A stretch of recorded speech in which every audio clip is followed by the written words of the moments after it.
Broadcasting live from the Business Radio X studios in Phoenix, Arizona, it's time for Phoenix Business Radio, spotlighting the city's best businesses and the people who lead them. Hello and welcome to Lawgitimate. I'm your host, Mike. This is my wife, Rochelle, my co-host, and we're here to share our Lawgitimate perspectives on how to get ahead and stay ahead in law, business, and life. I'm the managing partner at Poulton & Naroyan, a business litigation firm here in town. I'm also a real estate investor, inventor, and do a few other things. And my wife here is also an attorney at the Arizona Credit Law Group, X Firm, and a couple other businesses she runs. Why don't you tell everybody what you do, Rochelle? I'm Rochelle Poulton. I'm also an attorney, and I own the Arizona Credit Law Group and a bunch of closely held companies, including today's sponsor, X Firm, helping people with financial transaction planning. Rocking it out. Today's going to be a little different than our typical podcast because we're not going to go through the rackets and the LBL moment and those other things. And the reason we're going to skip that today is because we have a bunch of our friends on. You can see all of our guests here. And I'm going to let Rochelle introduce them in just a moment. But these are all of our business buddies, people we hang out with and do business with. And they're here to talk about the challenges of being a new business owner or an entrepreneur. We're going to talk about the basics and the pitfalls and the things that we all wish we had done differently. So, Rochelle, why don't you introduce our guests? All right. First up, we have the amazing Annie Cav with Annie Cav Salon Studio. Annie, why don't you tell everybody about who you are, what you do, and how you help businesses? So my name is Annie. I've been a licensed hairdresser in the state of Arizona for just shy of 20 years next year.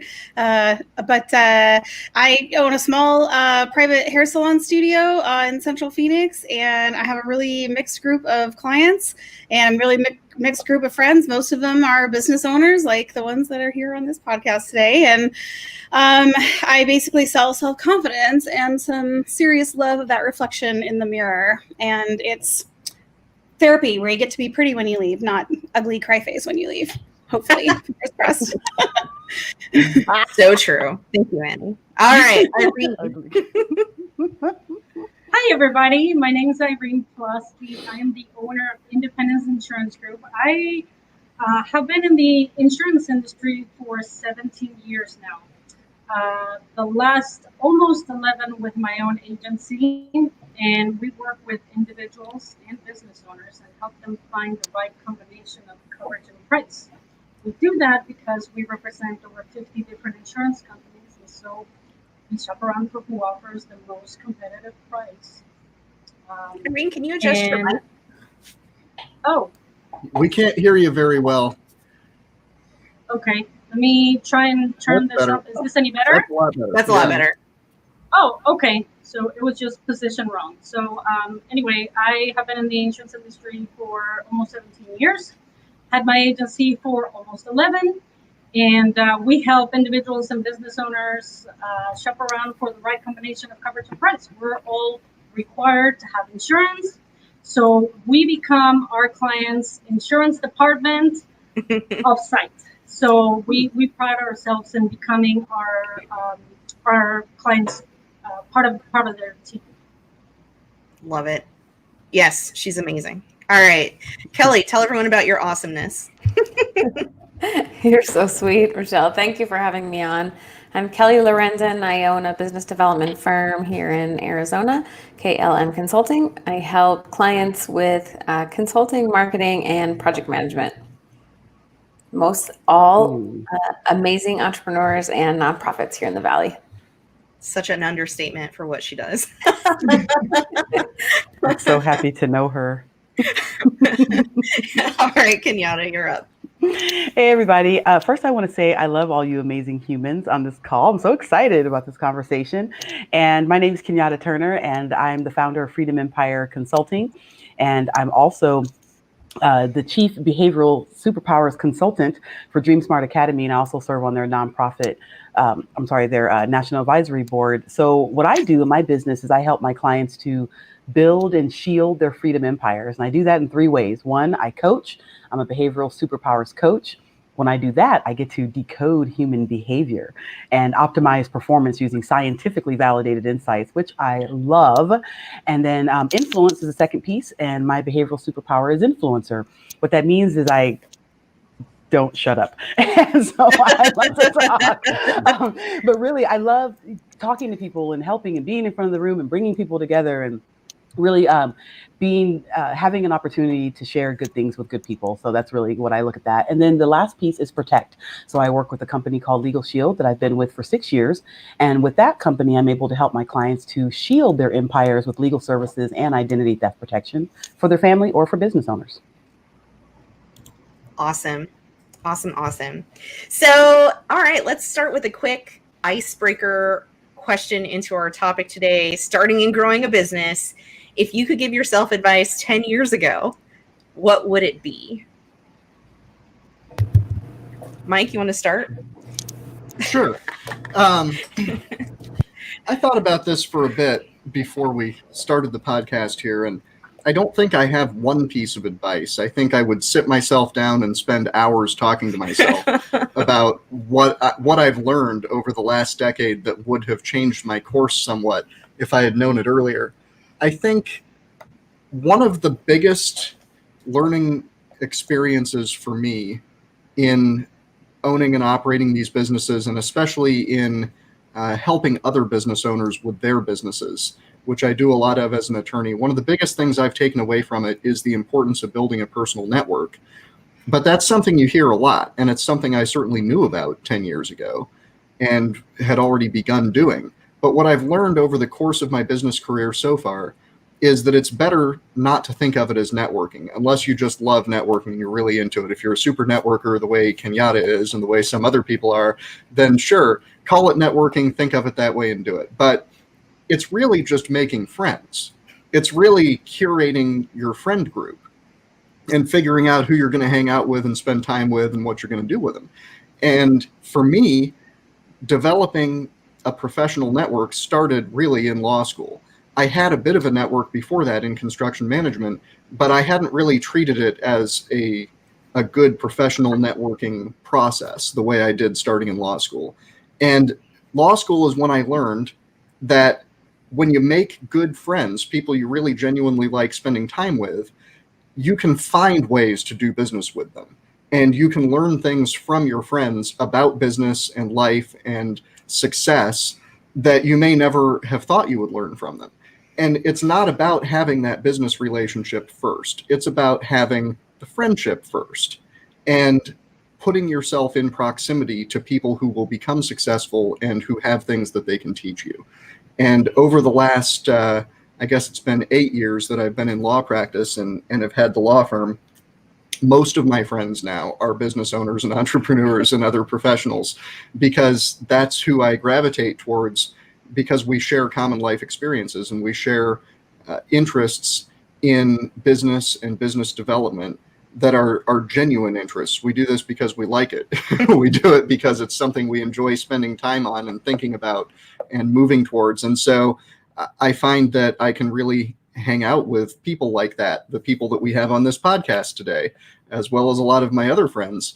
And we just all get along well, and we end up doing business, and it works out. So that would be the advice that I would have for myself 10 years ago, is primarily to think of business networking as a friend development process, not a business development process. And I could have made a lot more progress sooner if I had done that. Yeah, we don't have like playgrounds or classes anymore. So how do you meet people as adults, especially as business owners, when you don't have time? And it's at events, networking. That's how you meet the people in your life. So I totally agree with that. That's some pretty solid advice. What about you, Irene? What advice would you give yourself 10 years ago? Well, I think that I would tell myself to not be afraid of selling. At first, I would hold back considerably. I was shy. I was afraid of asking questions, and that took a lot of repetition, really. And what I realized over time, because you have good days and bad days when you're meeting people, and when you have a bad day, or I should say a not so good day, people don't know what you're thinking. So they don't know that you are shy. They don't know that you're nervous. So I learned to just throw myself at it and go. But learning how to sell was a process that I would have liked to have acquired a lot faster. So I would tell myself, don't worry. They have a need. You have a product or service that they want. Offer it. You can help cover that need. I like it. And I think that a big difference also, because a lot of people frown upon the concept of selling something, but I think that the difference is, what is your intention? Is your intention to help somebody, to cover a need, to help them get a service or product that they need? Then it's all good. But if your intention is to take advantage, to manipulate, then that is definitely not the way to go. So it's something that I think all of us salespeople should consider is, what's up with my intention? What is my intention? And just take a moment and reflect on that. Yeah, we're all selling something. Absolutely. Yeah, that would be near the top of my list of self-advice, would be remember that everything is sales. When you're a business owner, it's all sales. ABC, man. Always be closing. Always be closing. And there's nothing wrong with that. You have to be comfortable with that.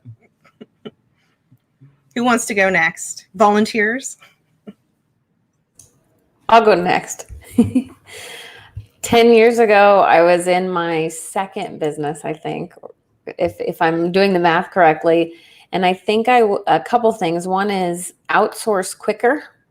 You think you can't afford to have the help, because you're just barely making it. But if you can pay somebody else to do the things that are taking you too long, and you can do what you're good at, I wish I would have known that. At least now I can teach people that.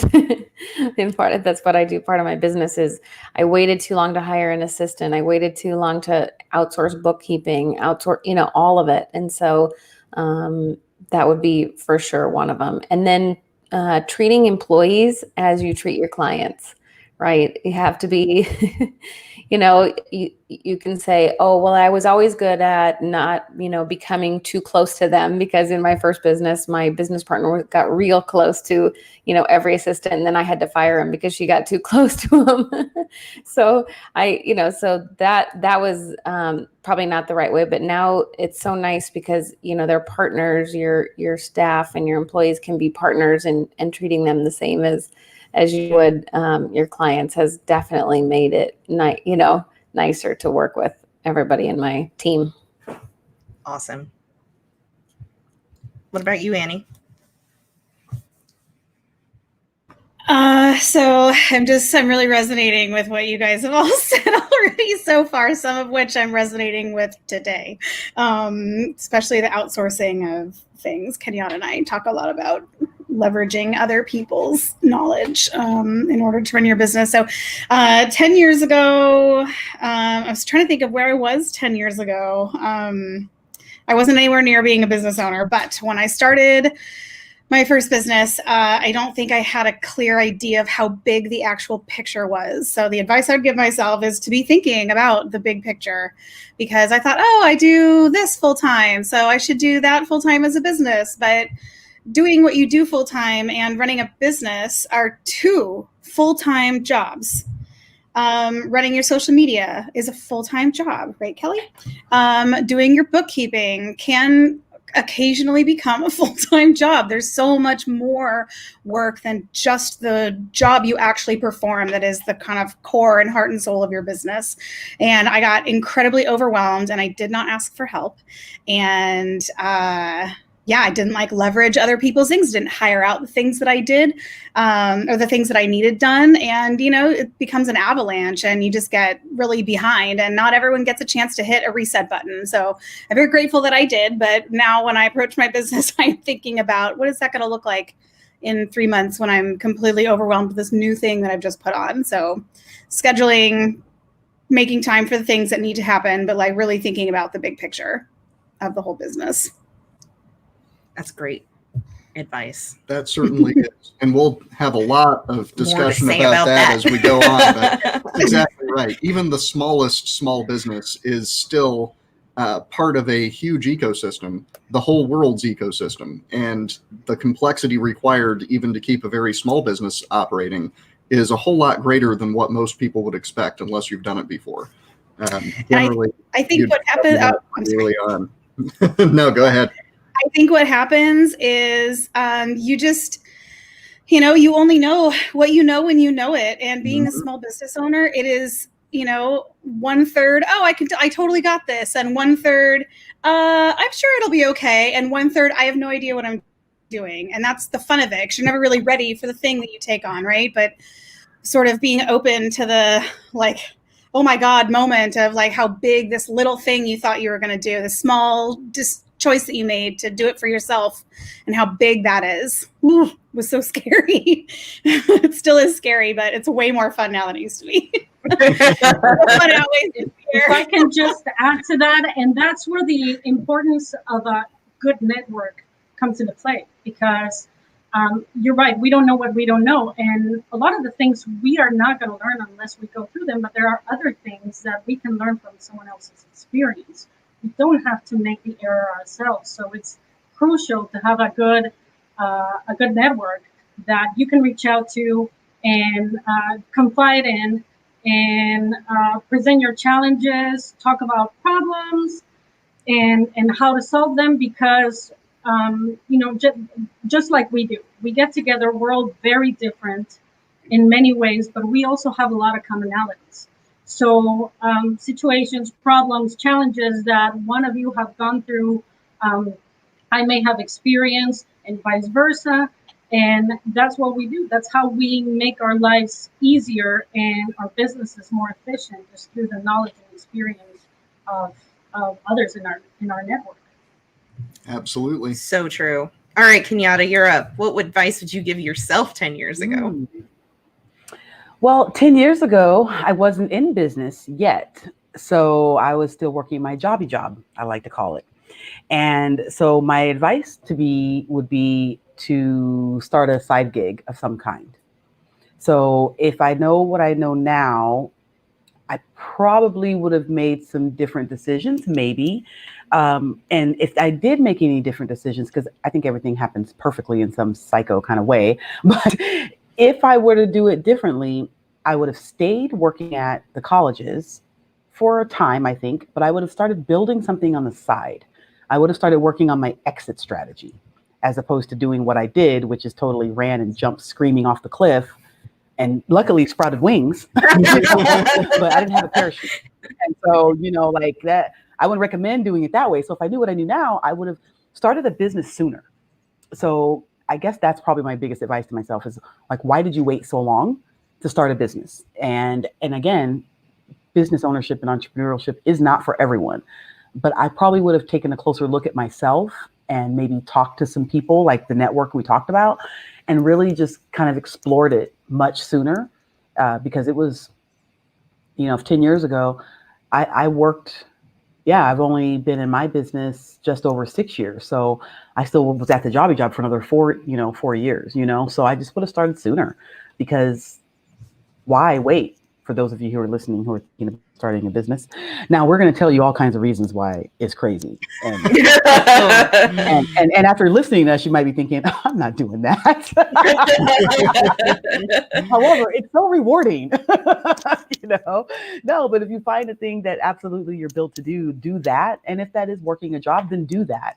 But when you recognize that it's not, then do something about it. So. Agreed. All great advice.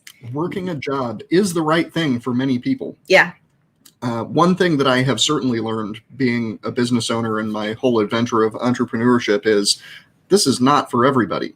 A lot of people who have never done it before may look at business ownership as being some kind of holy grail of independence and wealth generation and the epitome of the American dream. Perhaps it is all of those things. It's also extremely difficult, and there's no guarantee of any level of success. One thing you learn very quickly, I think it's probably one of the first lessons every business owner learns, is that there is no direct correlation between how hard you work or how good your work product is and how much profit you make in your business. It's not like a job where if you do a really good job, you're going to get a raise eventually, or you can quit and go work somewhere else and get a better pay.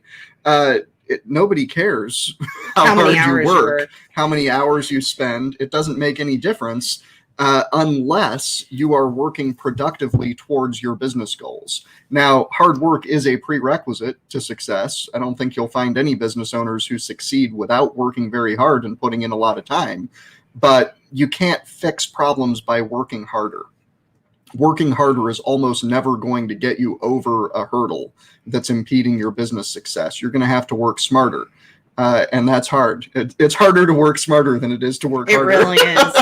That's the advice I would give myself 10 years ago is, you can't measure success by how many hours you spend at the office. Nope. Early on, I was working, 90, 100 hours a week sometimes. And a lot of the time it was kind of insane.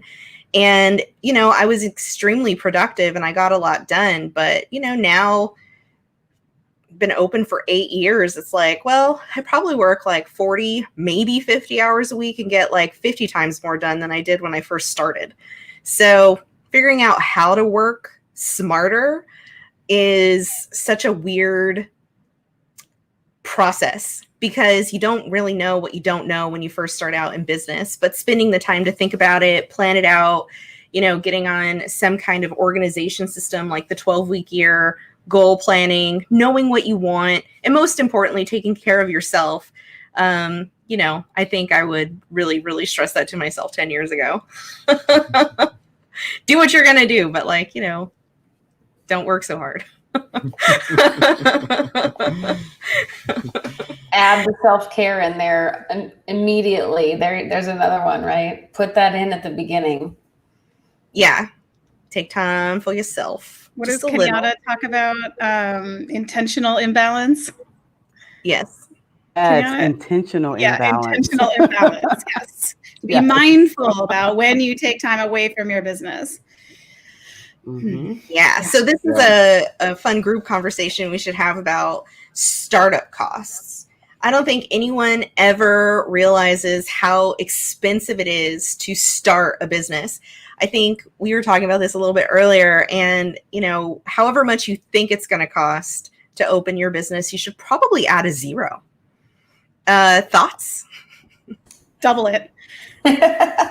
Depending on what it is, I guess, right? Double it. Yeah. I think it depends on the business. There certainly are businesses where you can estimate your startup costs pretty accurately. And certainly if you're experienced in starting a certain type of business, you can project it pretty well. For example, restaurants. If you're opening a restaurant, you plan to open a bar or restaurant, you should be able to predict your startup costs pretty accurately down to a few tens of thousands. You may or may not want to put that much effort into projecting it. If you can swing a larger uncertainty than that, you may save a lot of time and effort by not budgeting it that accurately and just knowing ballpark what you're going to end up putting in. But you can be that accurate if you need to. On $1 million project, you can know within 50,000 how much it's going to cost you to get open. And if it works well, that'll be how much it costs you to get profitable. But with a lot of other types of businesses, you really are not going to know when you start how much you're in for. And you better have a pretty big cushion available to go way beyond your budget. Annie says double. I think that's fair, especially if that leaves you with uncertainty of several tens of thousands of dollars. I think you probably can't get any more specific than that in projecting the cost to open a business. Plus or minus 20 or 30 grand is going to be about the level of certainty you can get on that. And if you think these are big numbers, just wait till you open. all of your problems just grow as you grow. I remember in the beginning, like everything was $100 and then everything was $1,000 and everything became $5,000 and now everything's $10,000. It's just ridiculous. There's a saying among airplane owners that one airplane monetary unit is $1,000. You just you measure all your costs in AMUs. It's $1,000 here, $1,000 there. You can't do anything for less than $1,000. I think it's about that way with businesses. Well, with airplanes too, the second you peel that skin back, it's like, well, while we're in here, my dad feels that way with his airplane. Like the costs just never stop because it's, oh, well, while it's in the shop and while they have this thing apart, and maybe if you have an older car or something like that, this rule rings true still. But like, well, while we're at it, we're there already, right? So I think that startup costs, like something I think I was shocked about was that we had a real brick and mortar, right? So like opening up your own business where you get to do a home office or something like that. Those are really different, right? Like Rochelle, like opening up an office is one thing, and Kenyatta, your sort of mobile consulting business is a whole different type of startup costs than it would be to open like a salon, for example. So, but yeah, when you can't think about that big picture, you can't think about your startup costs. You're like, oh yeah, totally got this, $500, it's fine. You're like, oh, there, I need a couple of zeros and I'm gonna double it. Okay, all right, here we go. Well, and I also think too, again, it's so much about the type of business, right? It's because a business, right? I mean, I guess if we want to, I don't know, get out the dictionary or whatever, but an easy way to describe it is either you have a way to get paid where, you're on W-2 income, or you have a way to get paid where you're not, right? I mean, we just want to be, we can easily kind of differentiate from one from the other in that way. So if that's the case, something like driving for Uber is technically a business. So what kind of startup costs are involved in that, right? Well, you have maintenance costs. You already got the car. So if you have the car, then there's other costs. I mean, you got to put little mints in the back and, buy a charger and gas and tires and all those things to maintain it. So even still, there's costs involved. And I've talked to people who drive for like Uber or Lyft, and they actually talk about how, wow, I didn't realize how much this ultimately was going to wind up costing me, because in their mind, they're just thinking, oh, I just already have a car. I'm just going to drive people around. And then they realize, like you said, Rochelle, there actually are other costs involved that they need to be concerned about. And there's taxes.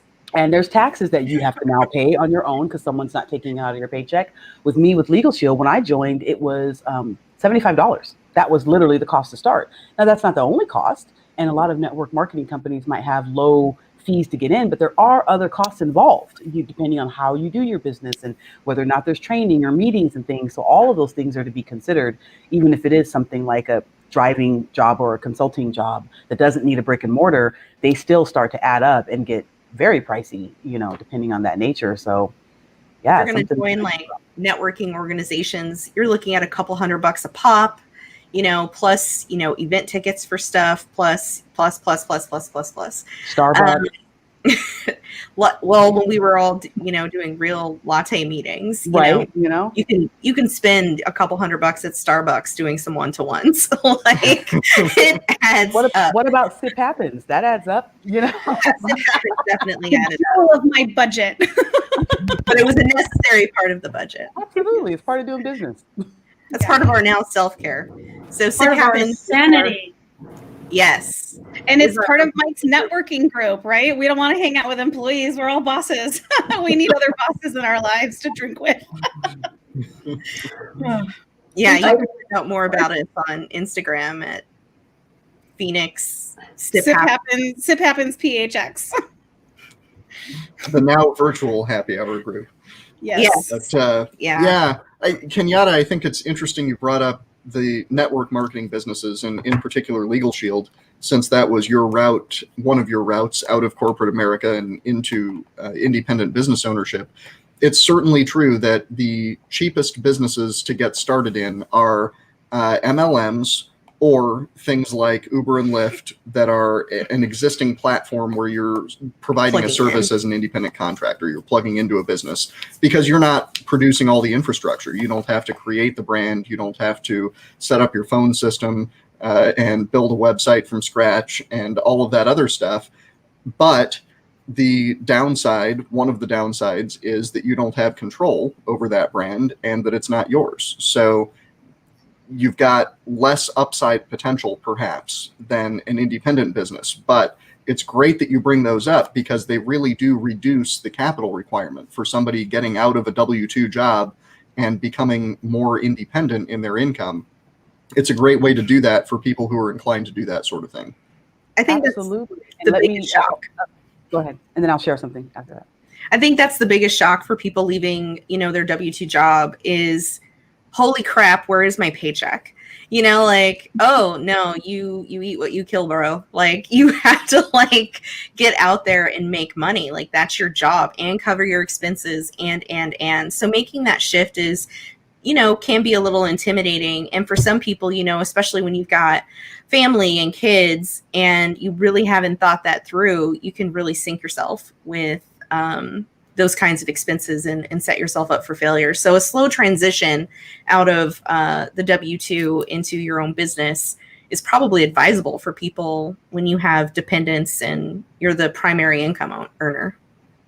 Right. Yeah. That's that side gig, right? Keep the jobby job and start building some. That way you can have an exit strategy. Still think that's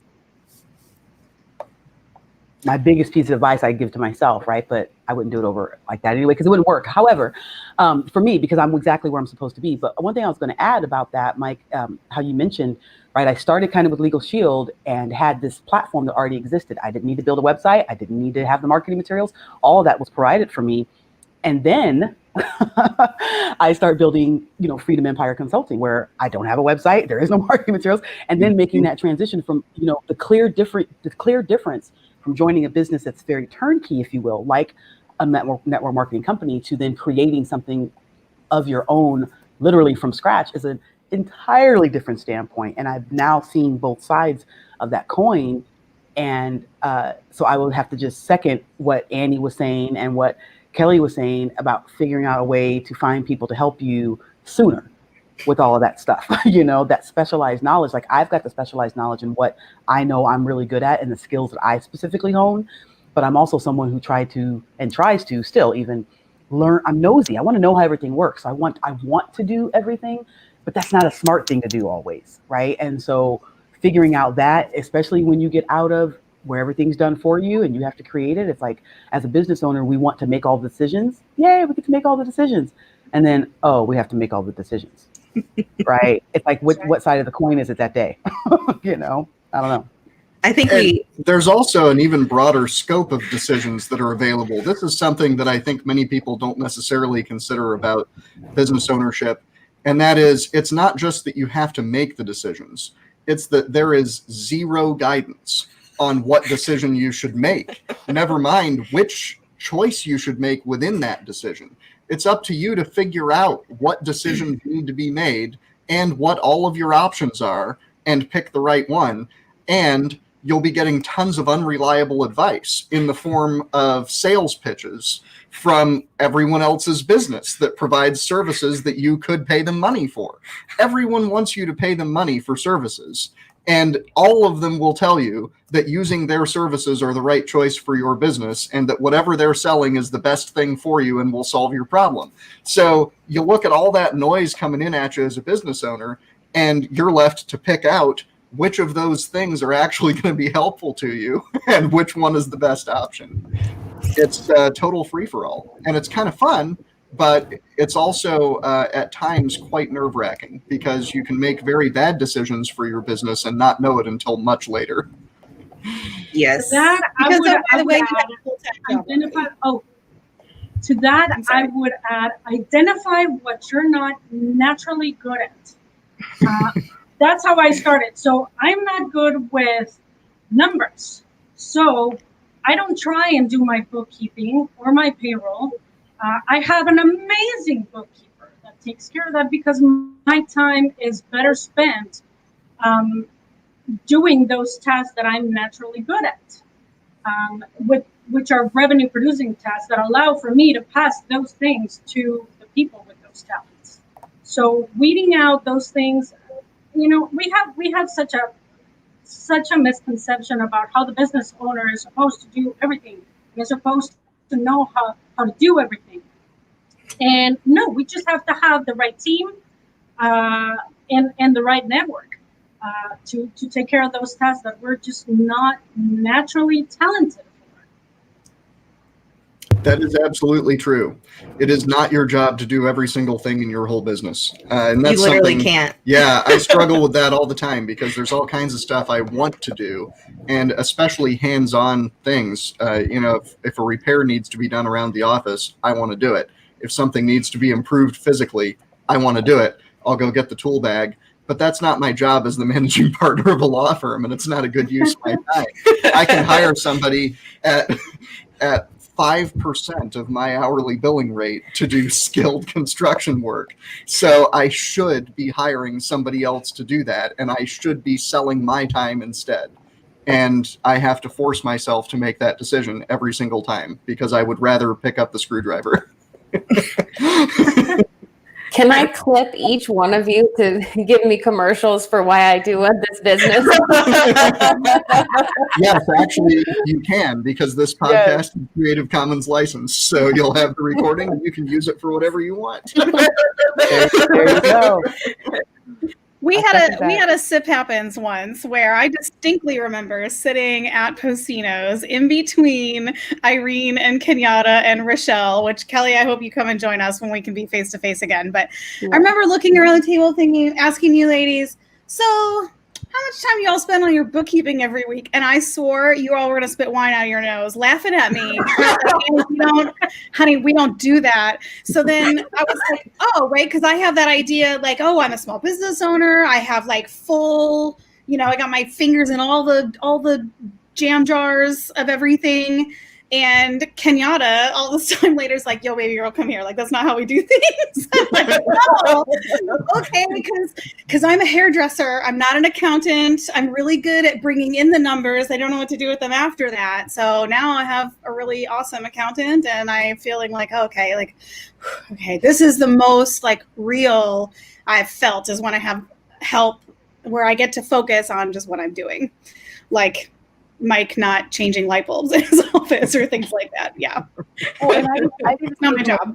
A project standpoint, because I got to give, Kelly some props here because it might not be something that's ongoing, but it could even be just a project that needs to be taken off a plate. Like I'm feeling a little peace right now because she's helping me with a project, which is something that I would be figuring out all of those things and probably not very well. Now, actually, let me take that back. I'd rock it. Yeah, you nail it. But still, but I don't need time. But I can't, like I can't do all the things. I can't pick up the screwdriver too, right? Like Mike says. And so that's such a powerful lesson that even is still difficult for me to understand and grasp and do because I'm someone who wants to do it and probably got some controlling factors in there as well, and I'm nosy. So all of those different things, but either learn, what did I hear someone say the other day? Either pay someone to do it or pay someone to teach you how to do it. Because sometimes the time that we spend trying to learn how to do the thing that ultimately maybe is going to be our thing, if someone could have just paid us, if we could have just paid someone just to train us real quick, then we would have that knowledge and be able to move forward with it. But we spend hours teaching ourselves even. So I like that idea of that because there are some things that I need to be taught how to do because it is a function that is going to rely on me to make it happen, So I think there's just two sides to that as well. Well, Kenyatta, that raises a couple interesting points. One of them is, as a business owner, you may not have to do all of the jobs in your business, but you have to know how to supervise them. And generally, in order to effectively supervise a position, you have to know how to do that position. Yep. You don't necessarily have to be great at that job, especially if it's a job that requires a lot of manual skill or artistic vision or something like that. But you have to know the elements of the job and a lot of the nuances of it well enough that you can spot a poor performer and also well enough that you can spot great talent. And you got to be able to handle that. And that does require a lot of learning on an ongoing basis and including some pretty in-depth learning about things that you're not necessarily going to be doing in your daily life. So it is worthwhile as a business owner to pay for that education and experience. And that may mean that you go through trainings that some of your lower level employees would go through, or even if you're going to be hiring independent contractors to handle a certain aspect of your business, you may want to go get some education on that area informally so that you know enough to supervise that position effectively and know whether you're getting good work product and good value. But this reminds me of two axioms of business that I've heard from very successful business people. And one of them is never do yourself something that you can pay somebody else to do. And another one is never use your own money when you can borrow somebody else's. Those are both strategies that virtually all extremely successful industrialists have used, both of those strategies. And that is seek investment, use other people's money, and pay other people to do the work. Your job is to have the idea and direct the action. I would love to use those strategies, but I find that in practice, it's very difficult to do both of those things. It's a whole lot easier said than done, because getting somebody else to do something for you is often harder than doing it yourself. And that's a lot of what we've just been talking about. Even if they're going to do a better job, and even if it's going to be cheaper, the difficulty of finding that person, either an employee or an outside contractor, and then specifying the job to them, and then supervising them while they do it, and accepting and using that work product in your business flow, that's hard. And we all have this temptation to just try to do it ourselves instead. And it's something I still fight. And it's the same with seeking investment. It's easier to pay for it yourself than it is to go find somebody else, sell them on your vision, and then be accountable to them for the money they invested. Whole lot easier to just use your own cash if you can scrape it together. So that's something I want to throw out there. And I guess I'd be interested in hearing what all of you think about those axioms of business and how you implement those kinds of strategies. Business ownership, I think, oh, sorry, Kelly. Business ownership requires a change in mindset from I can't afford it to how can I afford it? How can I make it happen? Absolutely. And looking for those resources and those people that can finance you or can carry you or whatever. If it's as long as it's justifiable, that expense.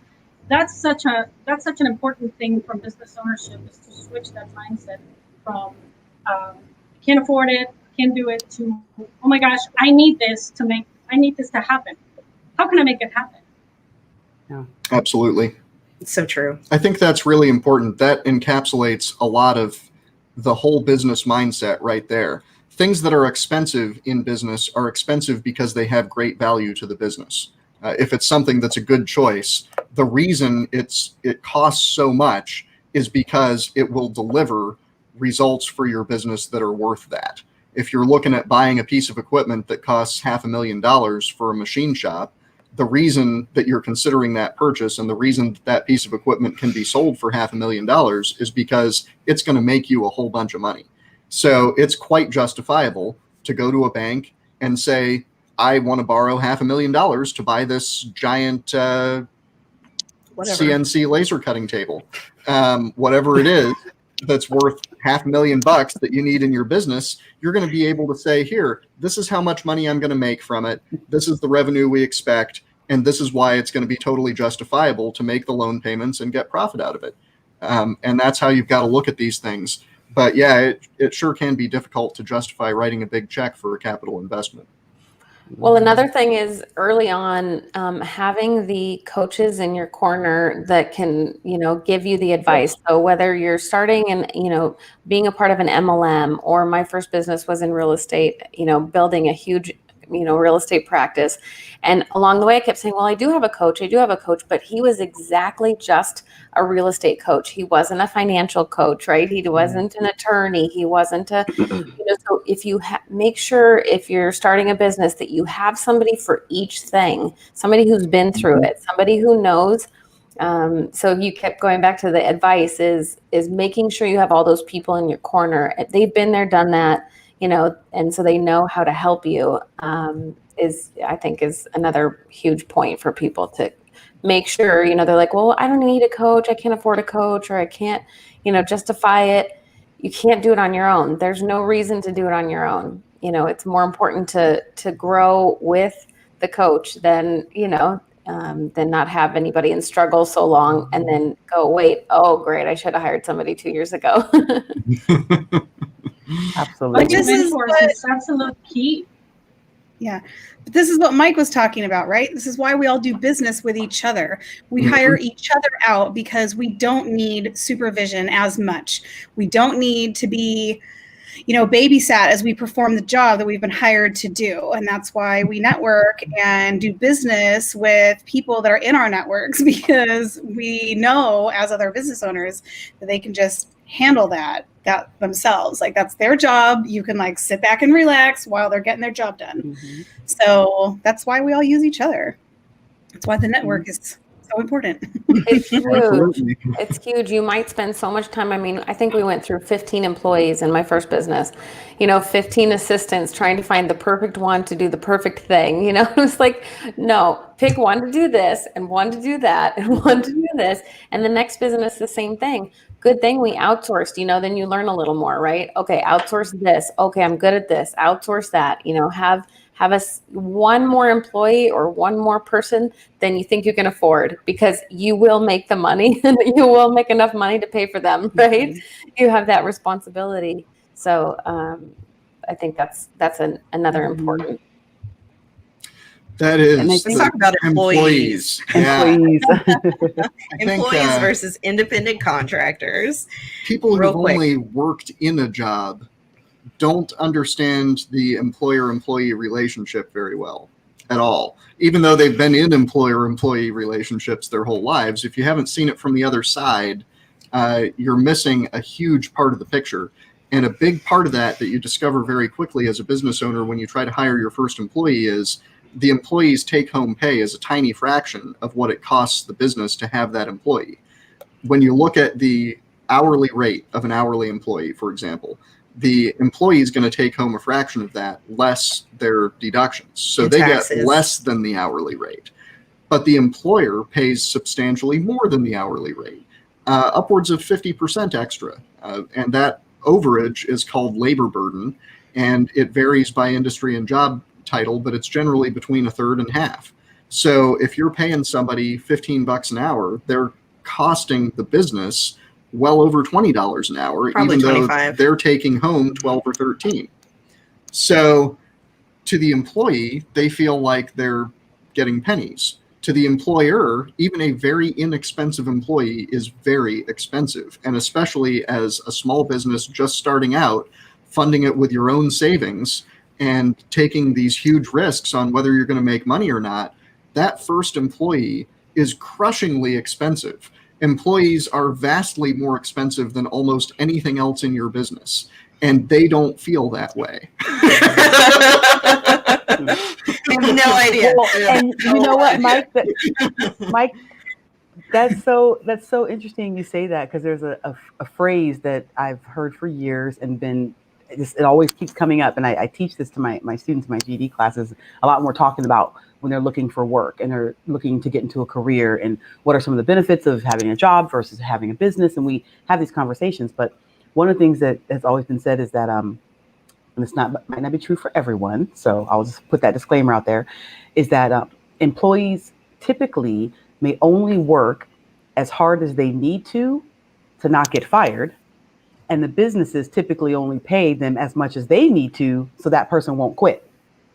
Yep. And that's along the lines of basically what you just said, because again, the employee doesn't feel like they're getting paid enough, regardless of what you pay them, right? Especially if they, typically that doesn't happen. And how often do people go to work when they're trading time for money and just show up and give 150%? Yeah. Like how often does that really happen? Now, being someone who hasn't hired employees in that regard, right? Independent contractors, yes, but even when I was working in colleges, it wasn't my money I was spending. It was the college's money I was spending, right? But I had lots of employees, and so it was seeing that cycle of that thought process. And then there's even times where I'm obviously feeling that as the employee, going, y'all ain't paying me enough. You know what I mean, for what I'm doing. But I was also that one who showed up at 150% because I loved what I did and I was in the right field.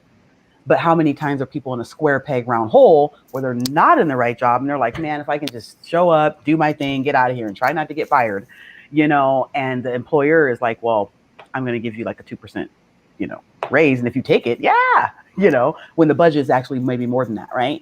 So anyway, that's just some of the things you had me thinking about as you were talking about that. I think you also have to remember corporate America versus small business. Like when you are a small business owner, your employees are going to wear a bunch of different hats. So when you hire a receptionist and, their job is to answer the phone, but also to process mail and occasionally take the mail to the post office, when you've got someone in your organization that's like, well, that's not my job, run. Yeah. Not gonna work. It's like, oh, that's not your job? You're right. None of this is your job anymore. You're fired. Bye. You can't. Guess what? We all wear all the hats in a small business. Yeah, there's no HR, there's no IT, there's no, separate payroll person. There's no like, who's my manager? It's you all the time in all of the roles. And, you need people that can be on your team and support your business and your organization that you can get along with and do their job well. So I think when, you're initially hiring people for the first time, it's kind of an intimidating process because people interview very well. Like someone bothered to apply to your ad and they sent in a cover letter and you talked to them and they didn't sound like a psycho and you met with them in person and they were charming and wonderful. And then, you were on the job for like a week and you're like, I don't really actually know, how to manage you or like what you should be doing. Like it is such a crazy transition, and employees don't know that about business owners. They don't know that you're kind of winging it too. They don't know that it's your first job interview and that you've never even written a job description before and that you're not really even sure if the role you're hiring for is the role you need or not, or whether you have enough work to keep them busy 40 hours a week because you have no idea what they can produce. So when in doubt, ask them trick questions in their interviews. It's also important to understand that the difference in between business owners and employees is the way of thinking. Otherwise, everybody would be a business owner. And there's a need for both. Yes. Yes. So normally, employees they may say they're money motivated. Quite often, they're not. I think that's a key factor. Business owners are usually money-driven people. They get motivated with money. Employees, not all the time. Probably less often than not. Employees, some of them like time off. Sometimes they like a pat in the back and recognition and to feel part of a team. So it's really important to identify what motivates each person in our team so we can, push them that way to become better in what they do. So I have to jump in. Great point. And I like to jump in, and I have to get all behavioral sciencey with you guys for a moment because she's absolutely is what she's speaking about, because these things are who we are anyway. And it doesn't matter. Someone's going to show up one way, and that's going to be what's going to motivate them. Like she said, those are already wired. So specifically to the entrepreneurial standpoint, when it comes to the behavioral traits that research has shown that entrepreneurs have a better chance at being able to survive, right? Again, slim chance, right? But even a better chance, maybe. But I think it really comes down to the team. So there's five different traits: resilience, risk-taking, creativity, work ethic, and charisma. And if it's been shown that if a person has high scores in those areas, meaning they're very resilient, because we all know why that's important, right? Like you're going to get told no, everything's going to suck. You're going to have setbacks. I mean, if you can't get back up when you fall, then that's going to be the thing that's going to help. Same for you. With a business, right?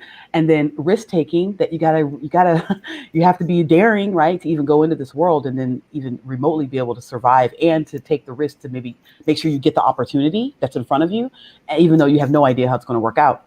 Creative, so that you can come up with ideas and be spontaneous even at times, because you need to be thinking of these, things that are going to come up. The work ethic, you don't have to be so totally competitive and driven, per se, but you have to have a solid work ethic and be able to follow some kind of structure. And because no one's going to wake you up in the morning and be like, you have to be at work at this time other than you. Everybody wants to be their own boss, but they don't want to boss themselves. Me, as an employee, there's so many times as my own employee and boss, I should have been fired. Like I should fire myself often for the type of employee that I am. And as a boss, I would quit myself. You know what I mean? Like, you know, so like seriously, you know, and then charisma, right? To be able to do what Irene said, you got to be a salesperson, right? And if you're not, then you better figure out someone who's going to sell for you, because if you don't have the charisma and the energy, the people skills to like engage someone to even believe in you or your product, well, everyone's going to look at you like you're crazy. Because like Mike said, everyone's, you know, coming at that person.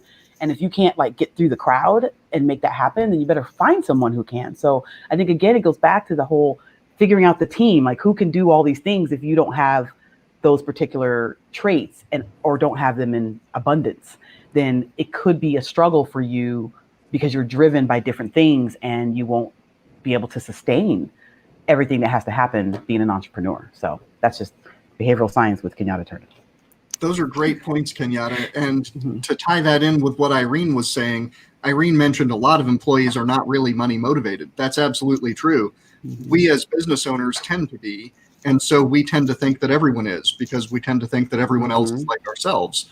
But mostly people want to be comfortable in their job, feel like they're doing something that's worthwhile, feel like they're appreciated, those sorts of non-financial motivators. And as long as they're being adequately compensated, in their opinion, not at the top of the range, but as long as they make enough money to be at a comfortable station financially for where they think they ought to be in their work position, they'll be satisfied with that. And as a business owner, it's important to understand that, because throwing more money at an unsatisfied employee may just cost you more money and not actually satisfy your employee.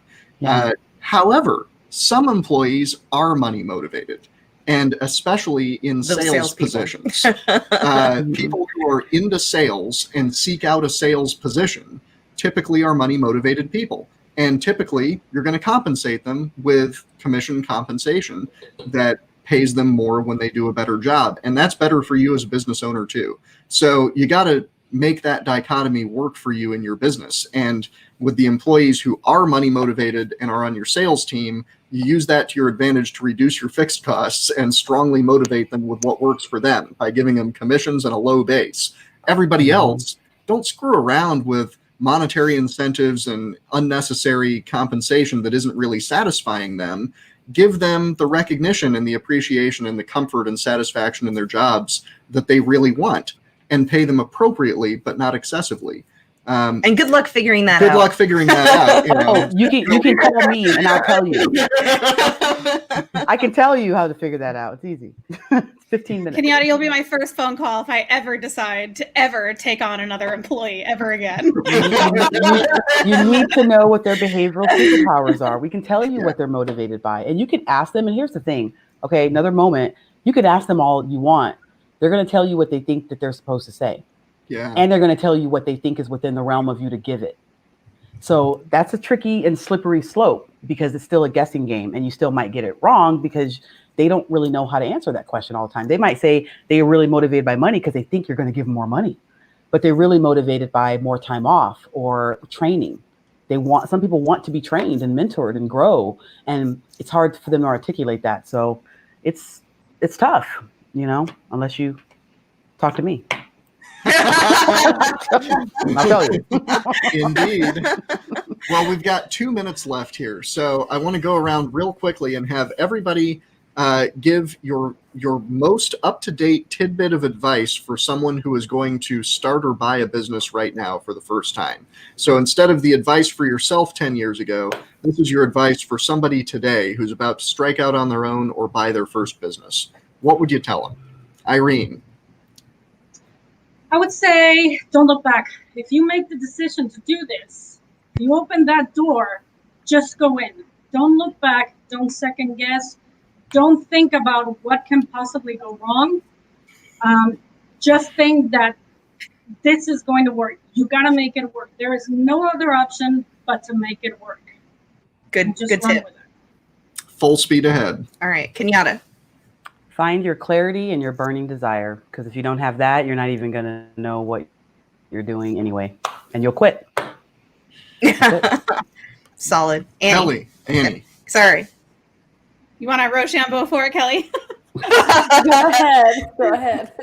I just want to don't stop, get it. Like, it's going to be so hard, but it's going to be so awesome. And if you sink or swim, it's okay, Buttercup. You pick yourself up, dust yourself off, and keep on trucking. Try again. That's right. All right. Kelly, what's your final tidbit? Hire her. Do what you're good at and outsource everything else. Consult with Kelly. Yes. Well, thank you all so much for coming. It's been a great podcast. You got to give your tip. Wait, what are your 2 tips? We're out of time. My tip is use your network and listen to other business owners. You don't have to learn everything by experience yourself. Yes. You already said that.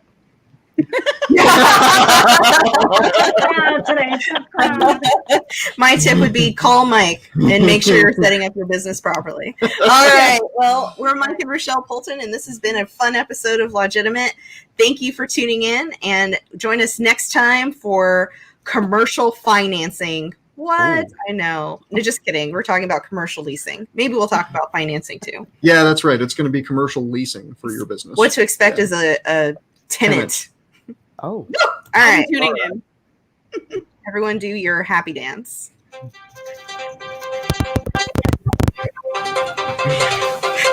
I love